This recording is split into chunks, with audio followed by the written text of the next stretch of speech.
So welcome to the LSE. I'm Wouter Den Haan. I'm a professor at LSE and director of the Center for Macroeconomics, who's hosting this event.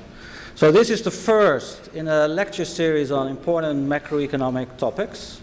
So next month, Ethan Ilzetsky is going to talk about fiscal policy during the crisis. And then mid-March, I'm going to give a talk on whether everything you hear about macro is true or not.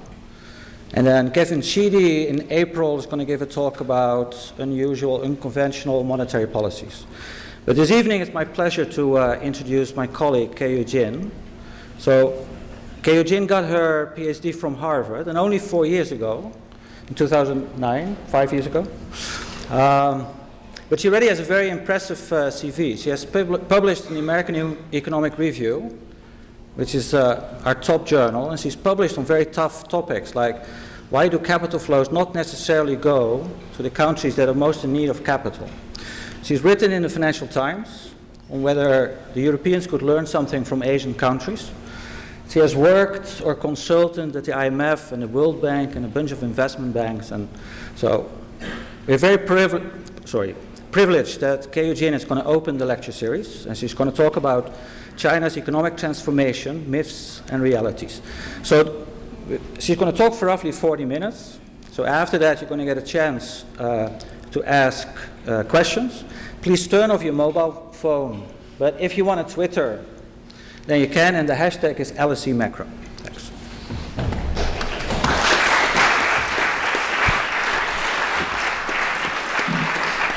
Thank you. Perhaps one of the least understood economies in the world today is China. For the last 30 years, it's grown higher than on average 10% per year. It's lifted hundreds of millions of people out of poverty, and it has become the world's second largest economy. So the share of population living under about $1 a day in 1982 was 85% of the whole population. By 2007, it's plummeted to already 13%. And while it has been considered an economic miracle, it's often seen as a slumbering giant about to wake up. And while people fear China's rise, people also fret about a China growth slowdown.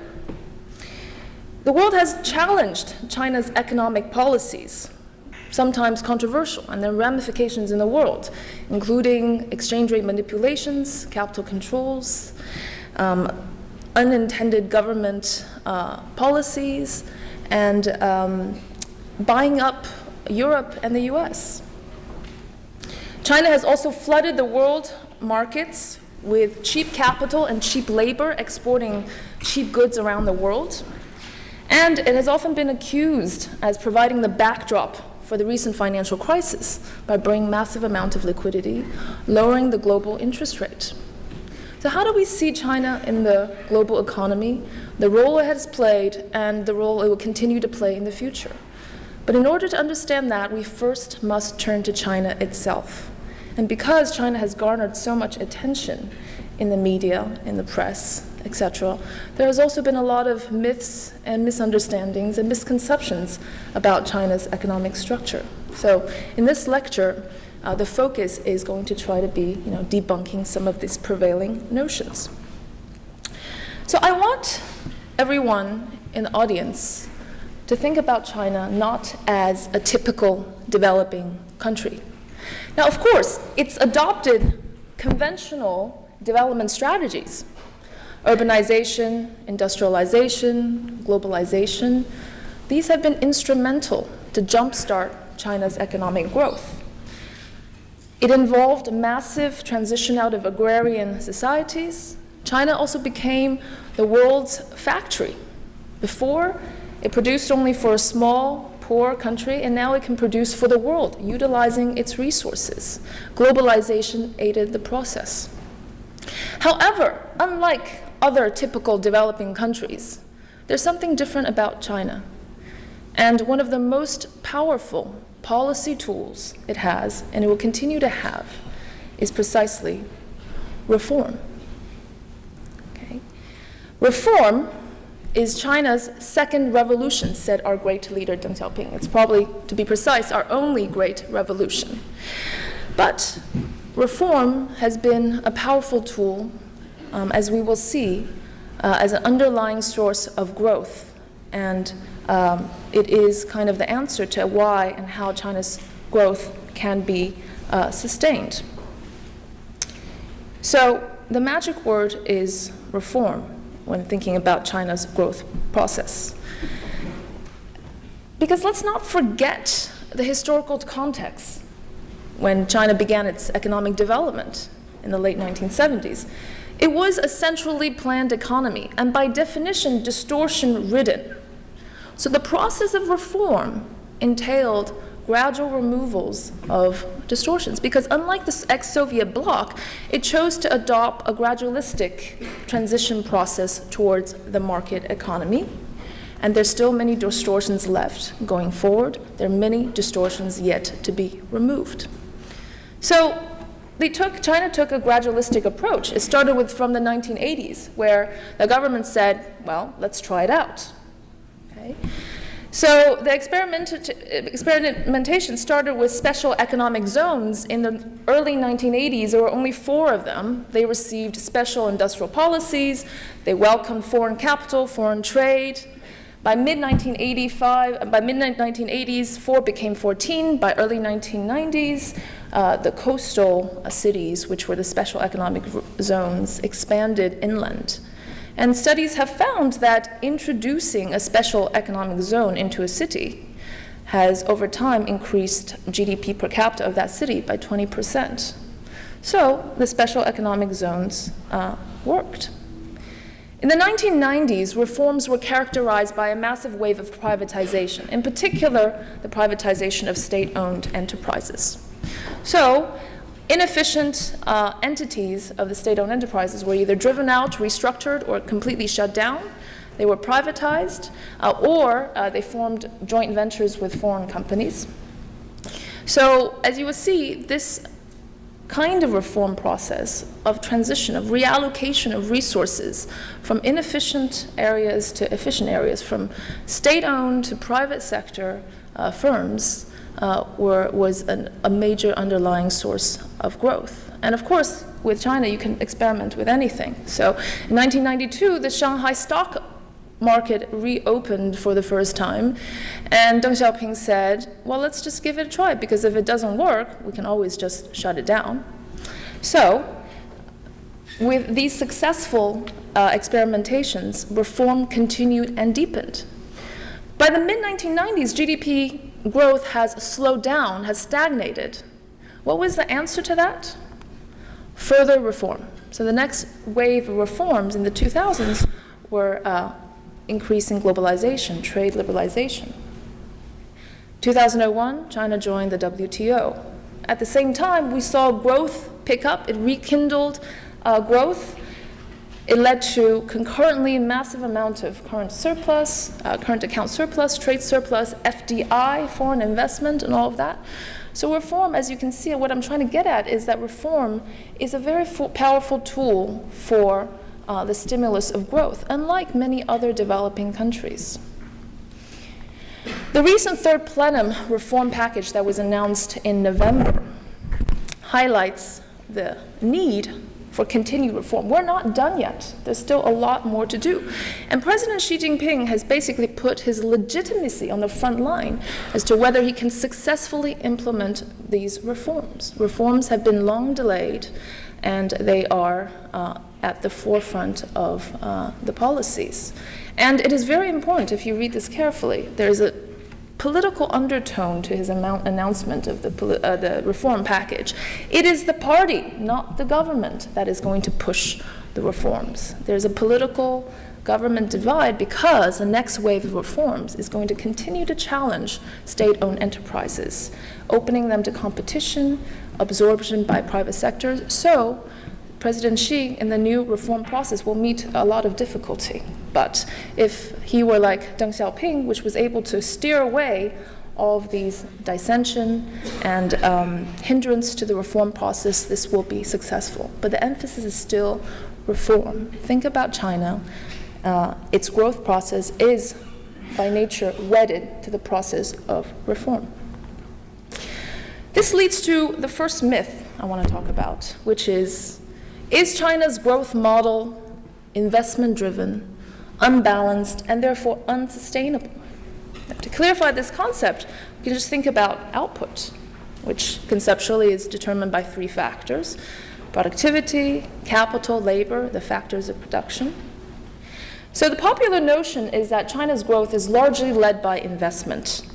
Indeed, investment rates were very high in the 1990s, on average about 30%, and now it's over 40%. Proponents of a China growth slowdown, or proponents of kind of an unwinding of the imbalance in the Chinese economy, has in mind that diminishing returns, the curse of diminishing returns, is going to set in. In other words, with additional uses of capital, capital become less efficient, less productive, so diminishing returns to capital will start to set in. And this is why so-called China will slow down if it's really investment-driven. But at the same time, there's a lot of evidence that there are still high returns to capital, well above 20%, and it has been increasing since the 1990s. So how are we able to reconcile this fact with the popular conception that China's growth models is investment-driven? Growing like China. Growing like China is different. Investment growth is by no means the primary nor the most important source of growth in the last couple of decades. Growth came a great deal from the reallocation of resources, of even existing resources, without even appealing to creation of new resources, existing resources, in particular labor. So the reallocation of existing resources from low productivity areas to high productivity areas, from low productivity firms to high productivity firms, contributed substantially to the productivity growth.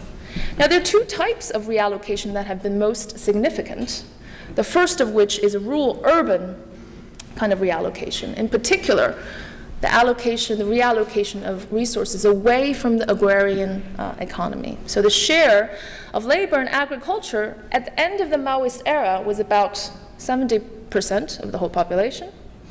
And by 2007, it dropped to 30%. But why would a rural-urban reallocation contribute to productivity growth? Well, the reason is that because of institutional restrictions in the late 1970s, until the late 1970s, people were very much tied to their land and severely restricted in terms of the economic activities they are able to pursue. So there was an oversupply of labor in the agricultural sector, and that lowered the return to labor in that sector. So transition of labor away from the oversupply labor, low return agriculture sector to the non-agricultural sector contributed to growth. But even more important is another type of reallocation, which is the reallocation away from state-owned enterprises to the private sectors. So in the non-agricultural sectors, where the state-owned enterprises comprised a large share of resources, it dropped from 52% of employment to only 13% over this period. And if you look at manufacturing firms, this is a share of private sector employment. These two are just basically measures of the same thing. This is a share of private sector employment in manufacturing. Even in 1998, it was about 10%, quickly climbed over to 60% by 2010. Okay, this is part of this wave of privatization that we observed. So there has been a lot of reallocation away from state to private. And this has contributed to growth because, well, state sectors are highly inefficient. If you look at the average productivity growth between 1978 and 2007, the state sector grew at 1.52% in contrast to the private firms at 4.56%. So the reallocation of labor in particular from state to private sectors contributed to aggregate productivity growth. Also, rapid productivity growth in the private sectors helped absorb a lot of the labor that was transferred out of the agricultural society and created 420 million jobs. Now let's do a counterfactual exercise. Let's imagine that had the private sector not grown at all, then calculations say that GDP per capita would have been, on average, 3.79% lower annually, okay, of the 10% on average that have grown, absent private sector productivity growth. And also, people have shown that the gains to this reallocation of resources would have been much higher had there not been such a severe misallocation of capital. So what I mean by this is, we talked a lot about allocation of labor across sectors and across firms, but one of the constraining factors is that capital did not reallocate as swiftly and as efficiently as labor, because we know that state-owned enterprises have cheap access to capital, and private firms were highly constrained in terms of acquiring that capital. So had these high productivity private firms been able to access capital, had the capital also been swiftly reallocated across sectors, then the gains would be much larger. And in absence of any new capital formation or investment, it's shown that GDP, China would have grown just as fast if capital were able to reallocate efficiently. So this leads to the next big thing, the next big impetus to growth. Is China's growth over? The answer is absolutely not, because there's still significant misallocation of capital. An example is looking at the state share of investment in the non-agriculture sectors. So the employment share by the end of 2000s were only 13%, and its contribution to GDP is less than 30%, but its investment share is 53%. It has a much better access to capital. This is evidenced by the fact that the returns to capital, the blue line here is the returns to capital for the non-state firms, is much higher than the returns to capital for the state firms. It's also evidenced by the high capital labor ratio of the state compared to the non-state. So the returns to capital were particularly high because capital was not able to easily go into these private sectors. Firm credit constraint is still very much a big deal. So with the reallocation of capital plus the reallocation of labor, there is still much more growth to come. So the next big thing is winnowing distortions that better reallocate capital across sectors and across firms can lead to significant GDP growth. And in particular, studies have shown that catching up with US financial efficiency in terms of reducing this dispersion of returns to capital can lead to GDP increase of 60 to 100%. Eliminating differences in these returns can lead to productivity gains of 160 to 300%, which are massive numbers, by the way. Okay, so removing distortions and better allocating capital can potentially be the next big source of growth. So this is just to summarize that if you think that China is only driven by investment and the formation of new capital, think again, because reallocating existing resources towards its more productive use has contributed a great deal to the growth. So this is components of GDP growth, and the red bars are those of within sector reallocation, okay, led productivity, and that has been very important. And finally, putting things into perspective, China is still very much a poor country in comparison. Okay, this is real GDP per capita, PPP adjusted. In the early 80s, it was about 5% of US GDP per capita. Now it's 20%. But in terms of a catch-up, there's still ways to grow. By no means is China a rich country yet. In terms of levels, it's still very poor. So the second puzzle, or the second myth, is China's high saving rate. So this is household saving rate for China. In the late 80s, it was about 5%, very similar to the US, all right? And not far from the advanced economies. But over a matter of 20 years, household saving rate quickly climbed to almost 30%. Okay, households are saving 30% of their disposable income. Contrast that to the profligate Americans and Europeans, which have seen a rapid or a sustained decline in the household saving rate. Why is the high saving rate and the rising saving rate a puzzle? That Chinese households like to save a lot is not necessarily a puzzle. The puzzle really is why China's households are saving more and more over time over a period of rapid growth. The Chinese have experienced rapid income growth. They know that Chinese economy is growing. In principle, they should be even borrowing against their future income, and therefore saving rate should fall. Right? So why are they saving more and more? There have been a lot of attempts to try to explain this puzzle, why Chinese save so much and save so more, but we have to think about the two tests that it has to meet, or the two criteria that it has to meet. First of all, why it's saving at such a high rate, so the levels effect, and second of all, why it's growing over time. Also, there's a bit of confusion about, is corporate saving the main driver? Is it urban versus rural? These are important things. The biggest puzzle is really the household saving rate. Okay? The corporate savings have increased because of the greater profitability of corporations, but the corporate saving rate has not increased over time in China. It has actually fallen.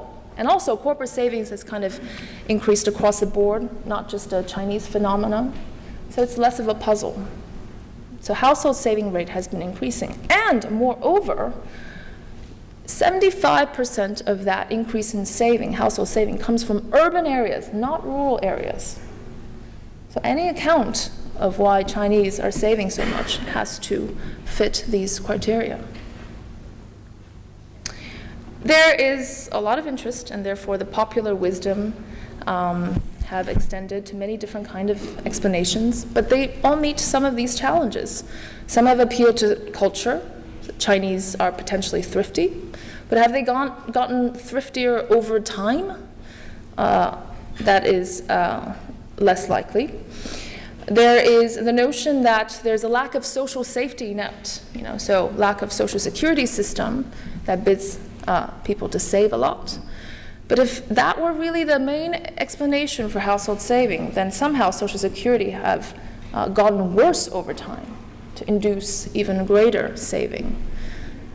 Uncertainty during the transition process, where a lot of people were transitioning out of the state sectors into the private sectors, losing their jobs, have been considered to cause precautionary saving for a rainy day. But has uncertainty gotten worse over time in the last 20 years? This is highly unlikely. These are the popular wisdoms, and they are not met without challenges. But two of my favorite examples, or to my favorite explanation, has nothing to do with economics, ironically enough. The first one is a gender imbalance. So there's a large difference between the birth of males to females. So by 2010 or 2008, for every 100 girls, there were roughly about 120 men, 120 boys. Okay, so there's a large gender imbalance. And you might wonder why a sex imbalance could lead to changes in saving behavior. Well, this is no country for young men. Okay. Marriage has just gotten ever so competitive. And for matters of matrimony, we can always turn to Jane Austen for an answer. If she lived to today, she would have certainly revised her opening statement in Pride and Prejudice and said that it is a universally acknowledged truth that every man in search of a wife must be in possession of a house and a car, and hence, competitive saving motive. Not only do you want to save more in order to secure or raise your eligibility, your parents, your entire household are going to save on your behalf.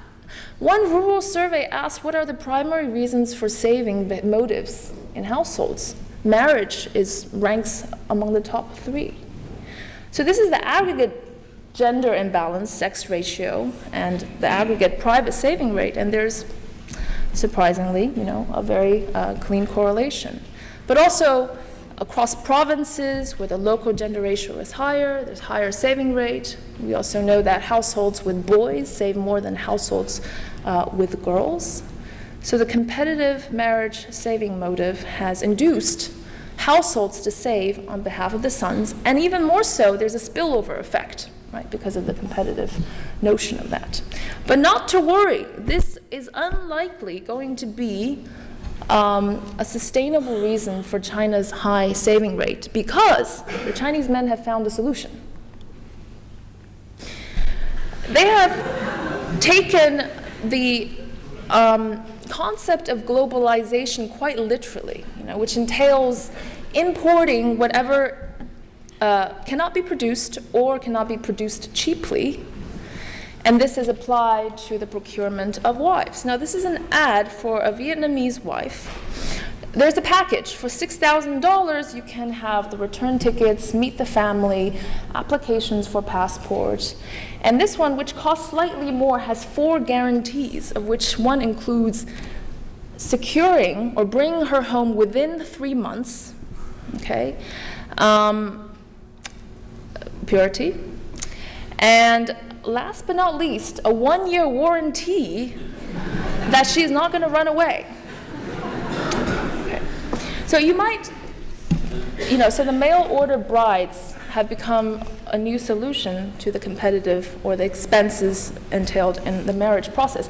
You might laugh, but this is actually quite factual. In certain parts of Taiwan with severe local gender imbalances, 50% of the men have imported wives. This is happening in Korea, Singapore, and also is happening in China. So, competitive saving motive for marriage is going to collapse. Now, second explanation, which also has nothing to do with economics per se, is one of China's most controversial policies, which is the one-child policy. We are of the one-child policy generation. That fertility controls have led to a rapid decrease in urban fertility rate, okay, to almost about just slightly over 1 by 1982. Okay.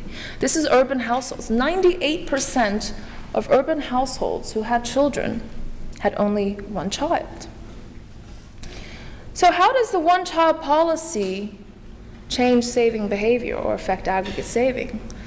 One experiment is to look at twins born under the one-child policy and comparing them to households with only child. By the way, just to make it clear, you are allowed to keep your twin if you happen to have one under the one-child policy. So we can do the experiment of contrasting the household saving behavior between an only child and a twin after the implementation of the one-child policy. So on average, the only child families save about 8.5% more than the twin households. This is between 2002 and 2009. This is also true across income quintiles. There are large differences in the saving rate between one-child families and two-children families. Now, the first reason is not hard to fathom. Purely a reduction in expenditures can raise saving. But these expenditures are not to be ignored, because if you look at education expenditures, they can amount to 15% of total household expenditures per child. So while an only child may spend on average about 10% of household expenditure on education, a two-children household will spend about 17 or 18% of total household income on education. These expenditures are large. They include education, clothing, apparel, food, etc., etc. So the expenditure effect can contribute to a decline in the saving rate. But the second reason has to do more with the institutional forces of the Chinese family structure, which is that parents relied on children to support them for old age. If you look at the evidence on this, these are for people, who are 65 years and above. The main source of livelihood comes from family support, more than 56%. And on top of that, the expectations of family support is about 50%, for those between 45 to 65 years old. So the more children you have, the more support you're going to get, and it's more likely that you're going to be able to reside with one of them. Such is the family institutional structure in China. So imagine that you had on average about 3 to 4 children before the implementation of the fertility policies, and now you're only allowed 1. Well, you can surely expect a reduction in the total amount of transfers that you're going to get. So you have to incur additional saving in anticipation of that. So saving for your old age when there's a reduction in the number of children is another possible effect caused by the one-child policy. Now, an interesting byproduct of the one-child policy, however, is that despite the fact that they are spoiled little princes and little princesses, they are going to be highly educated. Because underlying this notion is a quantity-quality trade-off. If we put it in the framework of thinking about these transfers, yes, surely you have fewer children, but you want to heavily invest in their education so they will have higher wages and be able to contribute more. Where's the evidence for the quantity and quality trade-off? Well, this is the education expenditure per child for an only child and for a twin. Okay? You can see that during the mandatory stages of education, there were no real differences in terms of education expenditure spent on each children.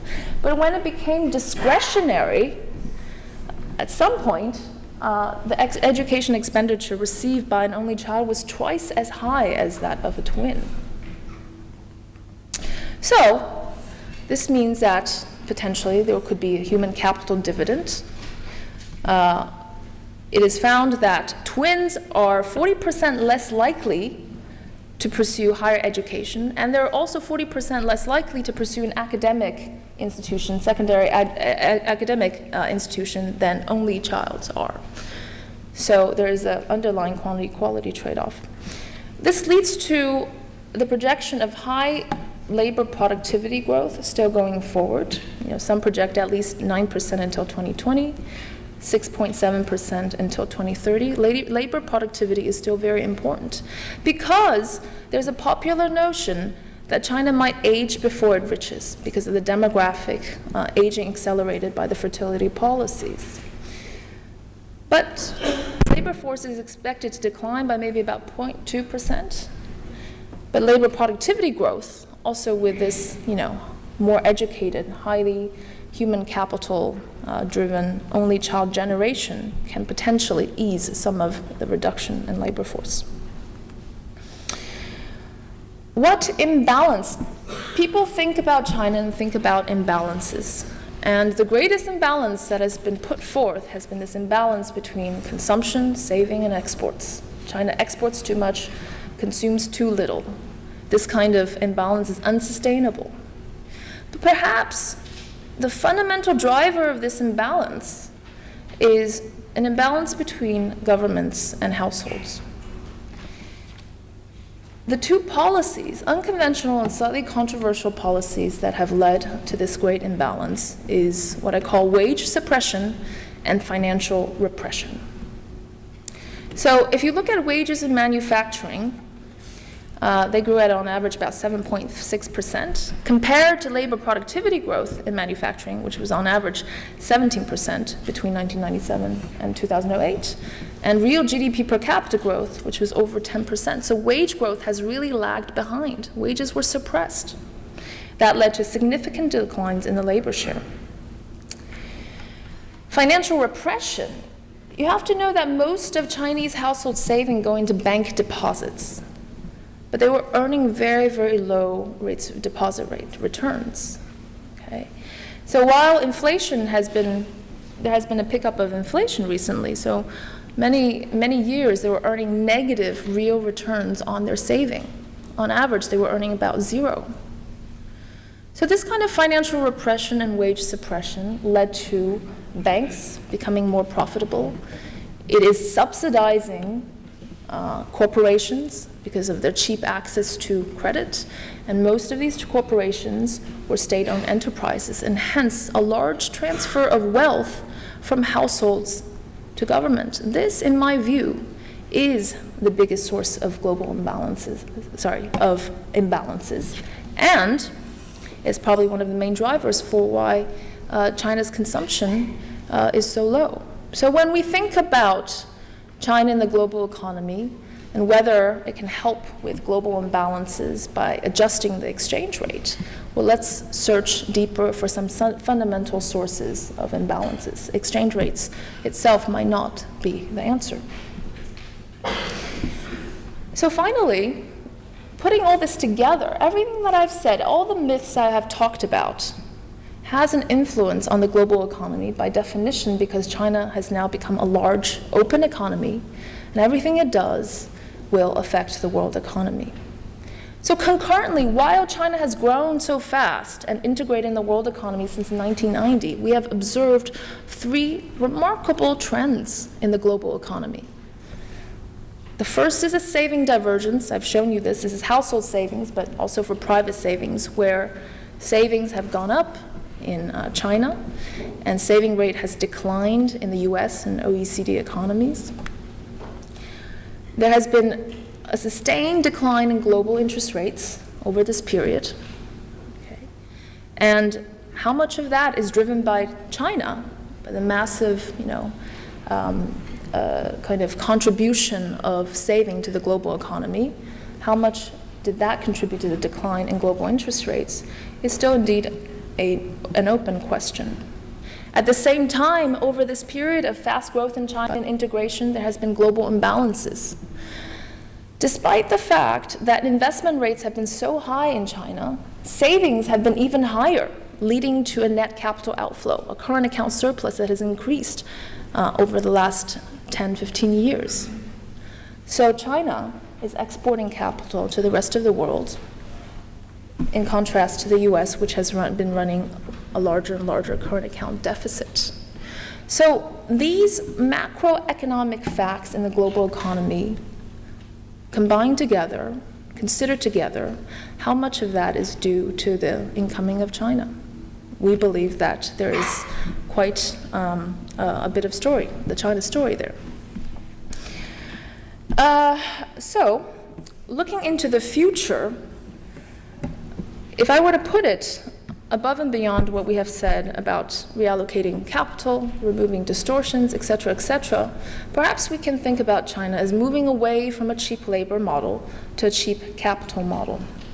So if we think about historical analogies in a global economy, this is not the first time that a rising country has seen such large increases in current account surplus, amassed a great amount of wealth. We've seen it during the first wave of globalization. This country had run a large current account surplus, exporting capital to developing countries like in Latin America. It's the case for the US as well. For a long period of time, it has amassed massive amounts of external wealth, ran large current account surpluses. And in Japan, since 1960, it's run a current account surplus and never looked back.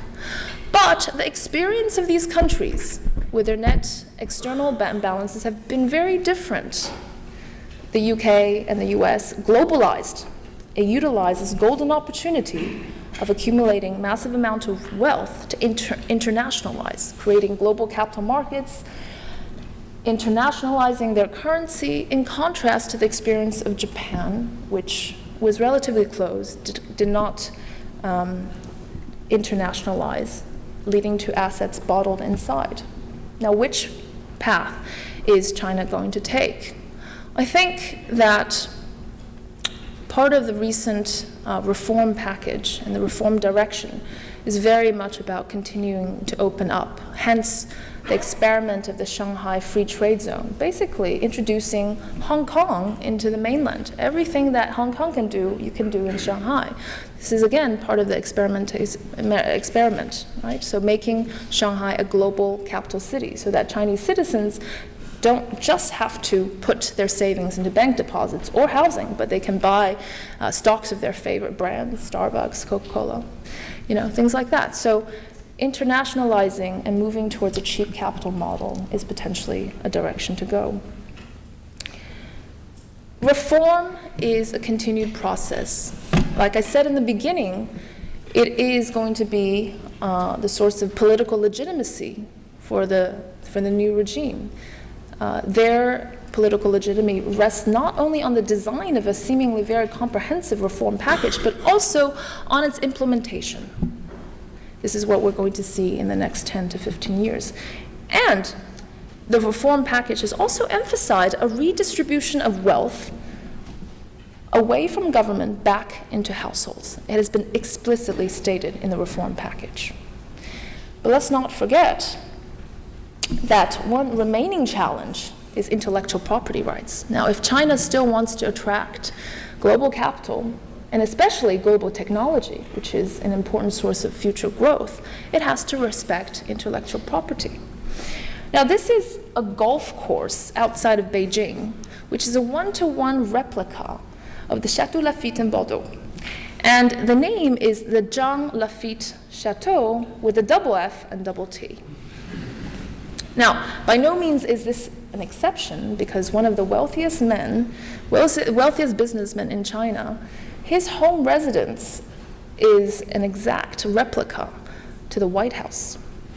So, I think conceptually, the Chinese have got to recognize that intellectual property is very important, and in order to continue this highly desirable factor, which is technological growth and technological import from foreign countries, some things fundamentally has to change.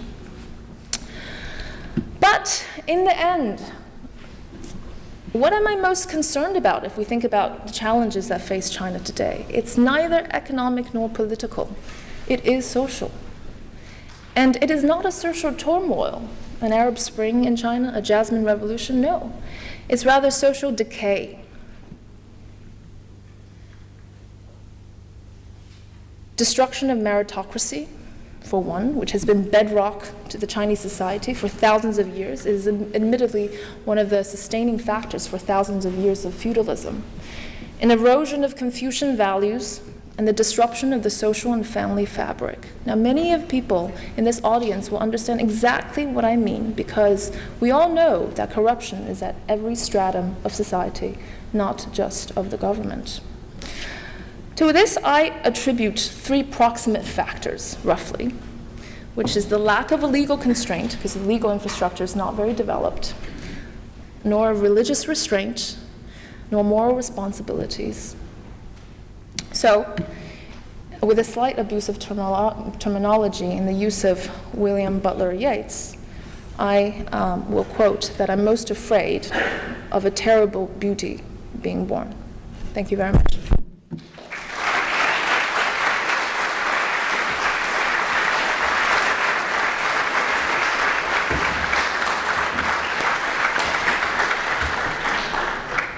So we would like to give you the opportunity to ask Keyu some questions. To maximize the number of questions, please limit yourself to one question and try to be concise. And finally, wait till you get the microphone from one of the stewards.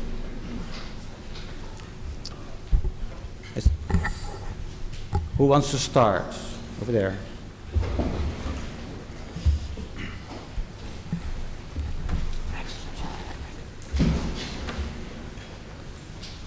Hello, my name is Alijan. I'm a student at King's College World Studies. Thank you for this insightful presentation. I really enjoyed. But I have my doubts about the role of culture in economy. And because you relied on culture in explaining several phenomena, but don't you think that in the case of China, relying on culture can lead us to an oversimplification of what is a complex phenomenon? Because there are numerous ethnic groups in China, particularly the Uyghurs of Turkic origin, and they have distinct culture. So what do you think about this? I have to say I absolutely agree with you. Culture, I don't think, is the primary explanation for much of China's growth and the puzzling phenomenon that we have seen, because culture is a slow-moving factor, and that hasn't changed so much. So when I was explaining why Chinese saving rate is so high, I was actually deliberately trying to stay away from any appeal to culture as an explanation. So I think that because we observe change, rapid change, and culture hasn't changed that quickly, that I would tend to agree with you that we rather steer away from that explanation, hence the study of economics. Now, of course, anthropologists would have other interesting ideas.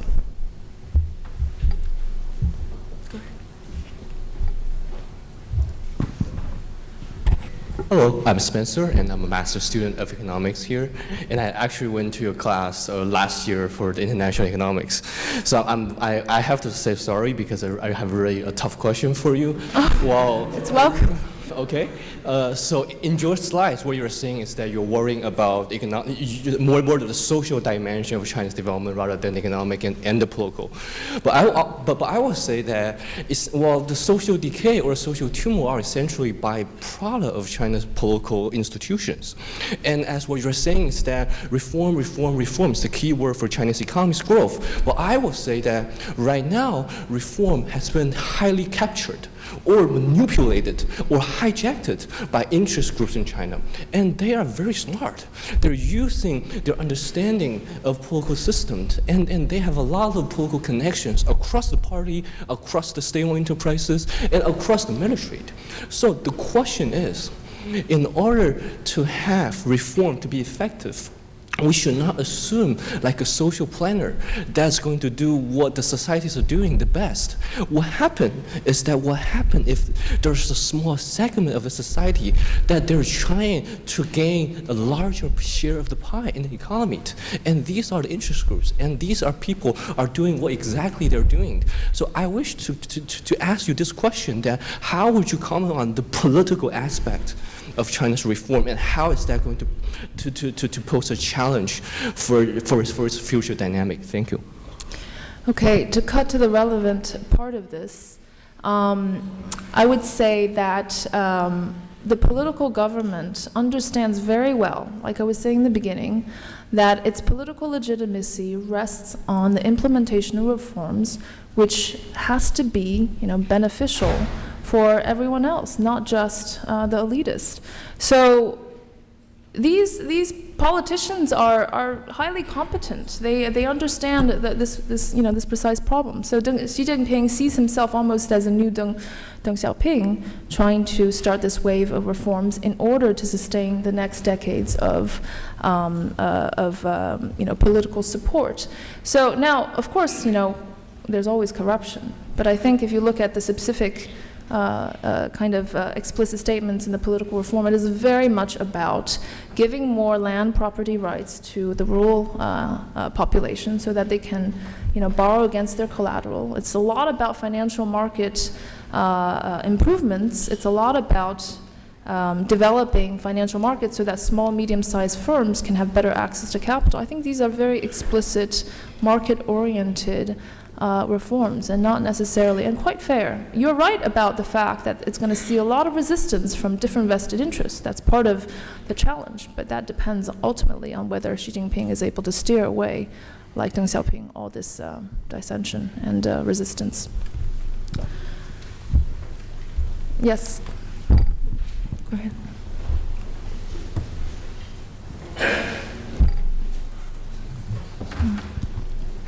Hello, my name is Yan Wei, and I'm a student here.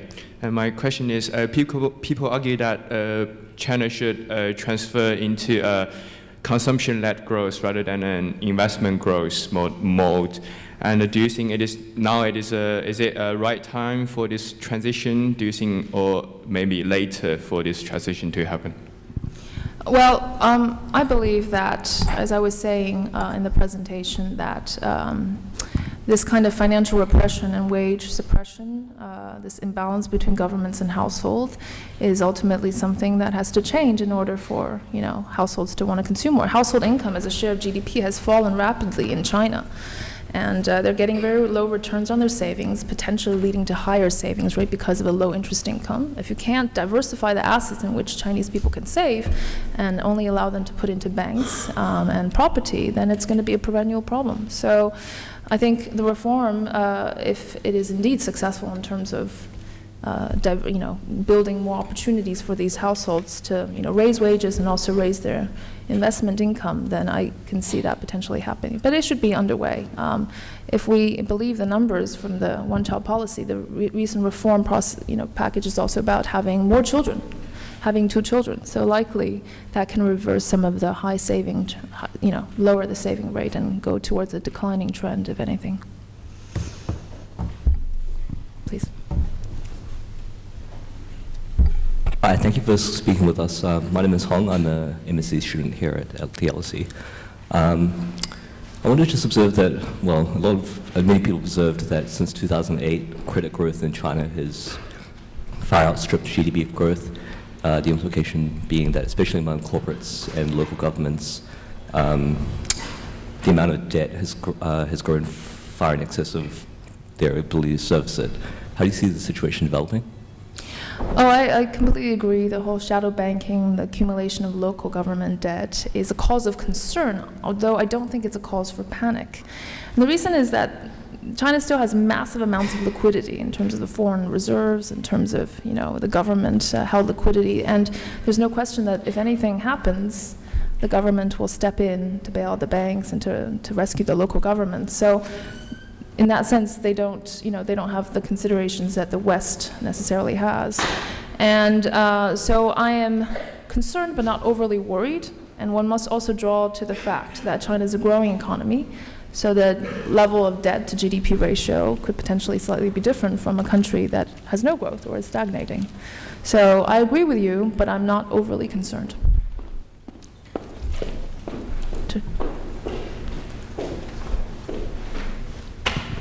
You talk on your last slide of some of the consequences of continued growth internally for China. What do you think some of the consequences are geopolitically for the rest of the world, especially in China's relationship with Japan, Russia, the US? Yes, I mean, this is a challenging question because anything I say would probably be seen as having a biased view. But I would say that of all the challenges I see, it's not what China is going to do to other countries, but rather what China is going to do to itself in terms of the social decay. Now, if I bring us back to history a little bit, China was many times conquested by peripheral areas. They called barbarians, but they were militarily much more powerful. Ultimately, it was always absorbed culturally by the Chinese because of the cultural preeminence.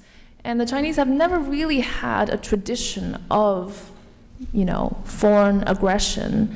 Instead, they they institute kind of tribute systems with the Southeast Asian countries and peripheral areas to establish this kind of superiority. But in terms of militarily conquesting them, we don't see many instances. So, to be very honest, I think tension with Japan is certainly a cause of concern. But if you were to ask me whether China is going to,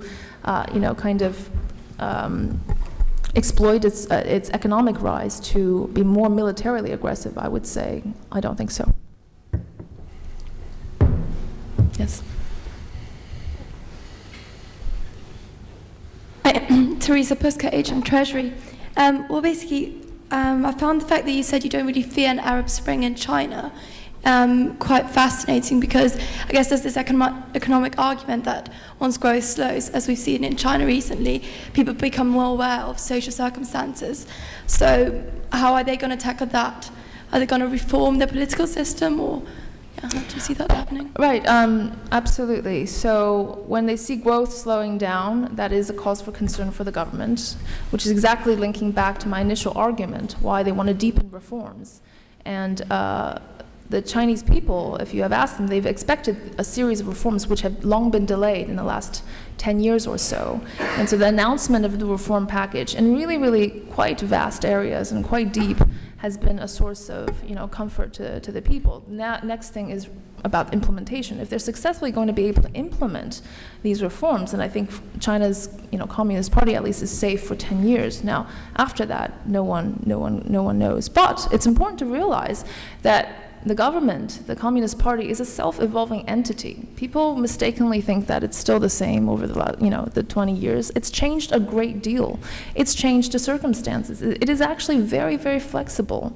So it will adapt to new environments, but I think the question of whether it will be substituted by something else is too early, although that question might arrive after 10 years. Yes.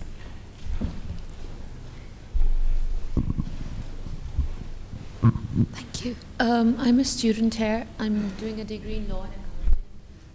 Forgive me for my ignorance in anthropological studies. But I would like to ask you that I come from a country which is predominantly tribal and feudal. And when you talk of China, considering the vastness of the country, though you're looking at it as one nation, one country, but there's tremendous diversity. How does this impact the mindset of the people? Though in your concluding points you do write that there are certain factors for which you say that yes, there's a religious restraint or a moral responsibility. What about the mindset of the people in China? Is it still tribal? Because if religion or moral values are not driving them, what is driving them? First, is it the tribal or feudal mindset?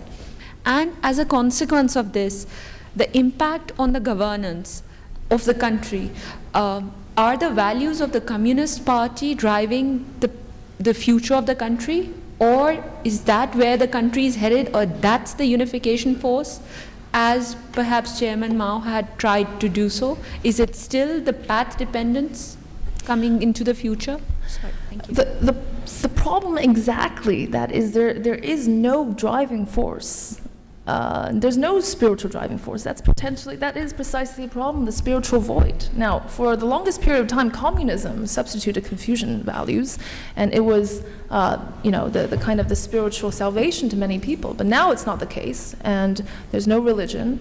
However, the government has recently tried to encourage the return of Buddhism and let also underground Christianity and all these forces surface, because they understand that the spiritual void is much more dangerous.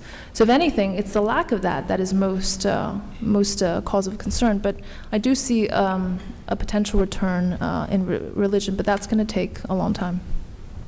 Yes. Hi.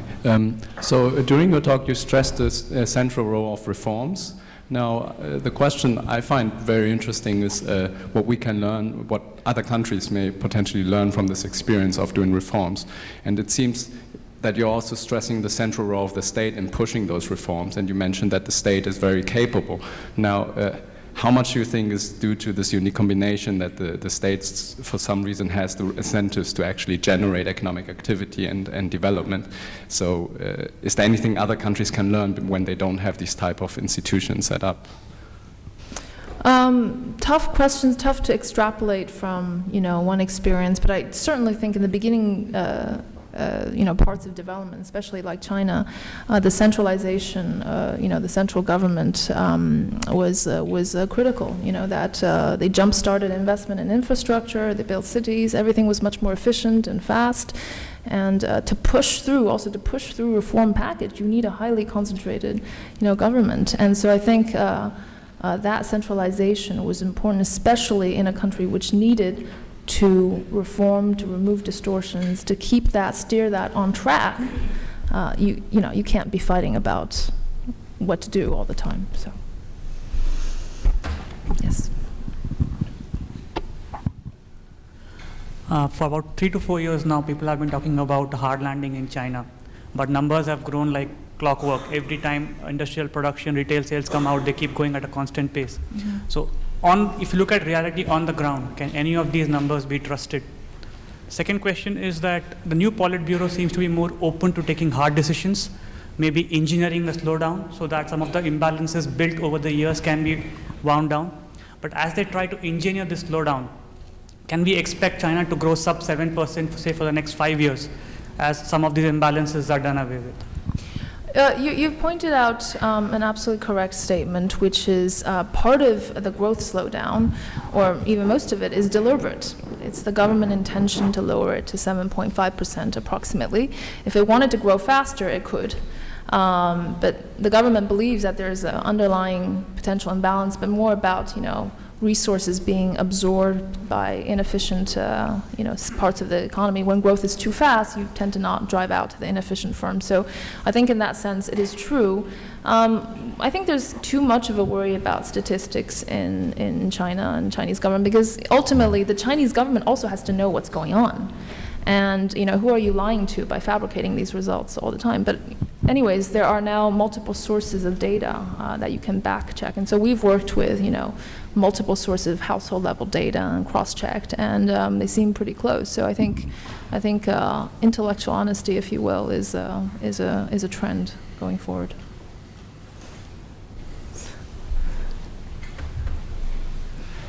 Francesco Caselli from the LSE. I was really interested in your comments about the risk to the spiritual well-being of the population from this growth and development and this erosion of some of the traditional values. But isn't the biggest threat to spiritual well-being to have a model where there is a government on top, which is extremely paternalistic, and to whom we look up to for decisions about where to take the country, like little children who have to rely on the wisdom of the people at the top? Wouldn't be the surest solution to this spiritual void to allow people more say in who governs them, who decides which direction the country should go to? Tough question. Again, bringing back the historical significance, which has always played a role in China. We've seen this a bit in the past, because Confucian values were about what we call 100 flowers in bloom, meaning simultaneous, different diversity of opinions. But China has always had a centralized structure, even in its feudalist past, and this is what the people have reconciled with and have been used to. But the reason I emphasize meritocracy was that I think that was kind of the central reason why the feudalist society and this kind of structures were able to last, because despite the fact that it was a highly centralized system, it was through meritocracy that some of these key advisors were selected. And there are so many examples of people coming from very, very poor countries, very poor families, very famous generals, advisors, etc., that rose to the top and became advisors.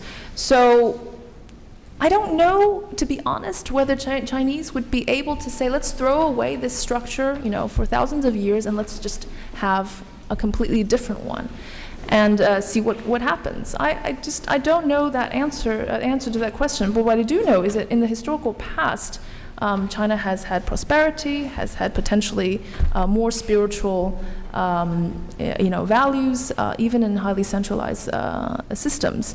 And so far, hundreds of millions of people have been lifted out of poverty. And to be absolutely honest, a lot of these Chinese people attribute that to the government.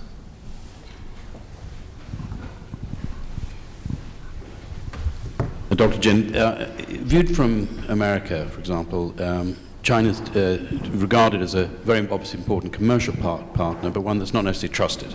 Huawei doesn't get access. You go to Washington, there's some fear of China there. Viewed from Europe, it's viewed as difficult to access, very incredibly important to develop.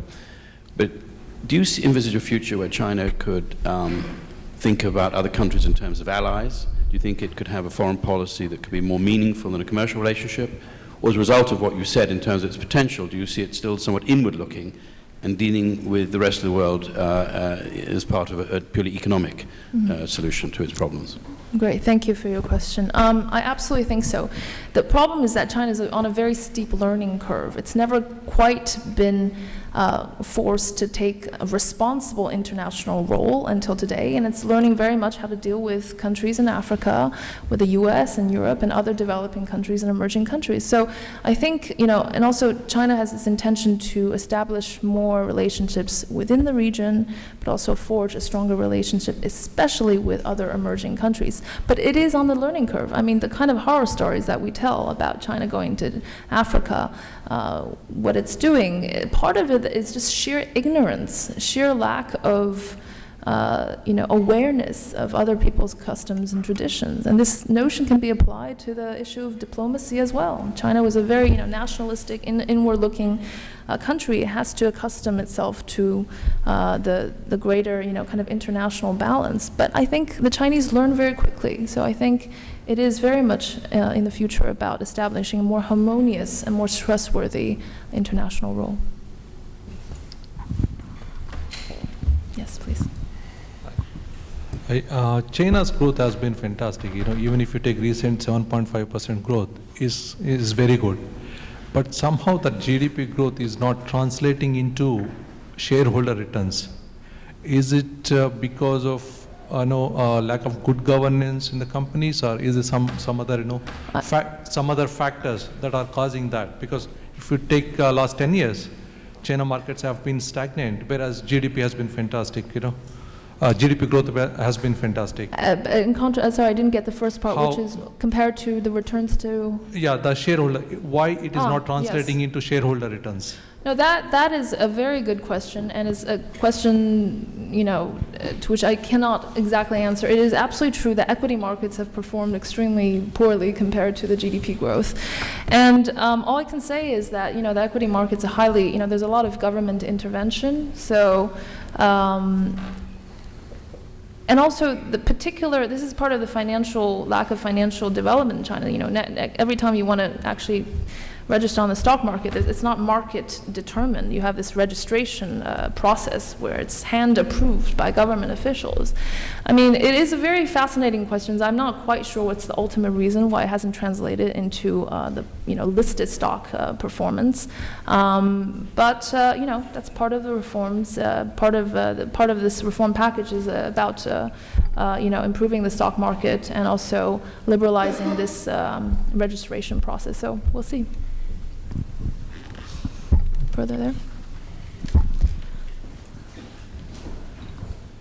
Felipe, LSE Econ. Thanks very much for your wonderful presentation. So you basically said that the growth in China is reform-driven. So I was wondering if you saw also diminishing marginal returns to reform. I'm saying this because, it's very easy to fix huge misallocations, such as from the urban to the rural transformation. But once you get to the second generation reforms, don't you see that maybe running out of mileage?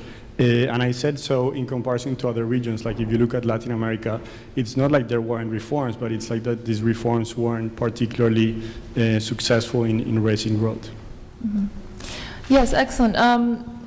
Reforms are not endless, but China is being propelled towards more of the production possibility frontier by removing these distortions. I've highlighted a few reasons why I think that reforms have to continue, and there are a lot of inefficiencies, especially in the financial markets. In particular, we don't really even have a corporate bond market, for example. So there's quite a way to go, but it's definitely true that it's not going to be forever. But I think the fact that it's been transitioning out of a centrally planned economy makes it, by definition, very different from, the reforms that are implemented in Latin America. One more question? One last one. Sorry, Dr. Jin, thank you for that fascinating lecture. I see your slide is titled "A Terrible Beauty is Born." My question to you is, shouldn't it say, "A wonderful beauty is aging"? And I deeply worry about the aging population in China, and that China doesn't have the mechanisms in place to really look after what's going to be a medical and a support nightmare. What are your thoughts on that? I am, unlike popular, conventional wisdom, less concerned about the demographic issues regarding aging. I think that during one generation, because of the one-child policy, there has been a smaller share of the young people, but that is quickly reversing because of the two-children policy. There's been a lot of Social Security reforms, and in particular, I think that what I was emphasizing is that should labor productivity still continue to grow, it can at least offset some of the potential reduction in the labor force. But all of it depends on its sustainability of growth, in the next couple decades. But I think the aging population composition of that is going to be ameliorated by the fact that children are, now we allow for 2 children, and we can see some immediate effects of that in reversal. But I would say that it is slightly worrying, but I would emphasize again the factors that I've talked about in terms of human capital accumulation, in terms of these new children policies, to think that it might not be as bad as people think. Well, I'd like to thank you all for coming to the LSE, and let us all thank Keyu one more time for an insightful and fascinating meeting.